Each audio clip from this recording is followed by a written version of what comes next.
Alors, petite explication pour l'analyse dimensionnelle de niveau 2.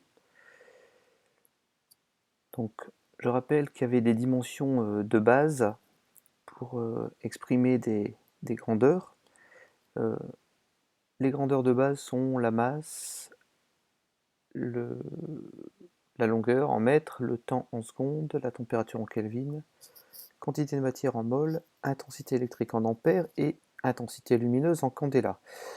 Et donc je vous avais dit que n'importe quelle grandeur en physique, on peut l'exprimer à partir de seulement ces unités-là et pas autre chose.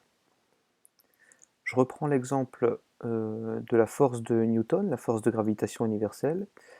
On va encore chercher à déterminer l'unité de G, mais en utilisant seulement cette grandeur-là.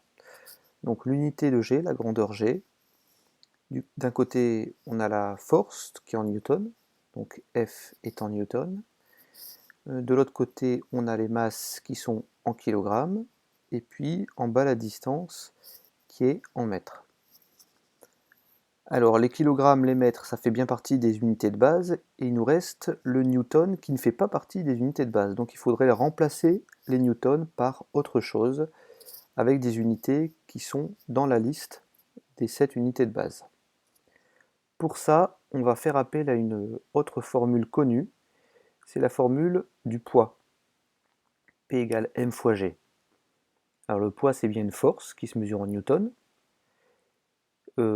et c'est équivalent à la masse qui est en kilogrammes, et puis petit g qui est l'intensité de la pesanteur. Et cette intensité de la pesanteur, elle se mesure en mètres multiplié par des secondes puissance moins 2, donc en mètres par seconde carrée. Et donc on va pouvoir remplacer les newtons par ça, par des kilogrammes multipliés par des mètres multipliés par des secondes puissance moins 2. Donc si je reprends cette expression-là, je remplace n par kilogramme fois mètre fois seconde puissance moins 2. Et puis on va regrouper les kilogrammes ensemble, les mètres ensemble, et puis les secondes, il n'y a que les secondes. Donc si je fais tout passer du côté gauche, voilà ce qu'on a. On a des kilogrammes puissance moins 1, des mètres cubes et des secondes moins 2. On va trier tout ça dans l'ordre, c'est-à-dire la plus grande puissance jusqu'à la plus faible puissance. Donc G finalement, dans le système international, ça s'exprime en mètres cubes par kilogramme par seconde carrée.